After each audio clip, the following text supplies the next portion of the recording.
कर्नाटक के युद्ध के बाद जो 1763 में समाप्त हुआ, उसके पश्चात आंग्ल मैसूर का युद्ध, आंग्ल मैसूर का मतलब अंग्रेजों और मैसूर के जो शासक थे, मैसूर कहाँ है? कर्नाटक में।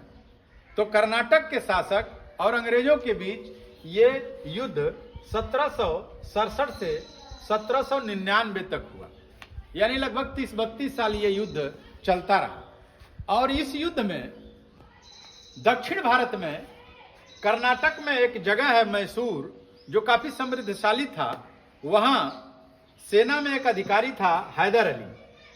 1761 में मैसूर की सेना में हैदर अली एक सैन्य अधिकारी था और काफी कुशल अधिकारी था।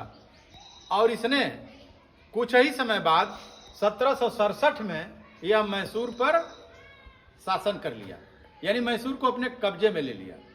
और धीरे धीरे यह विस्तार करने लगा, तो यह मालाबार तक पहुंच गया, यानी समुद्री तट तक पहुंच गया। तो नवाब और अंग्रेजों को बड़ी चिंता हो गई कि अरे भाई, ये तो कब्जा कर लेगा।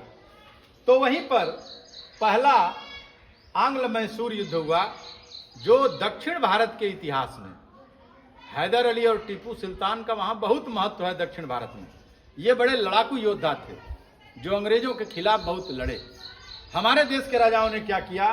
कुछ लोभ, प्रलोभन, लालच के बल पर अंग्रेजों के साथ मिल गए और हैदर अली, अंग्रेज निजाम, मराठा नवाब, ये दोनों लोगों से उनको युद्ध लड़ना पड़ा।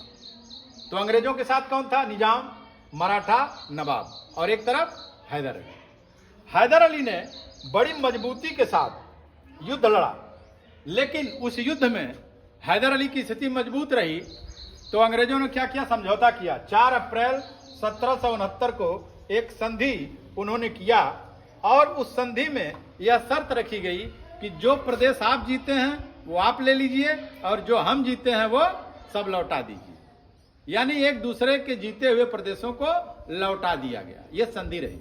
लेकिन बाद में अंग्रेजों ने इसका ठीक उल्टा किया, वो इस बात को नहीं माने संधि को,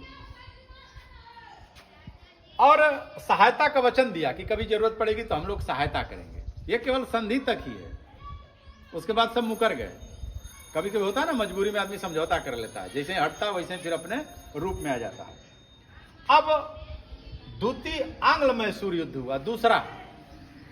यह लगभग मान के चलिए कि 1.5 साल चला। दूसरा युद्ध हुआ 1780 से 1784 तक, और यह युद्ध भी इन्हीं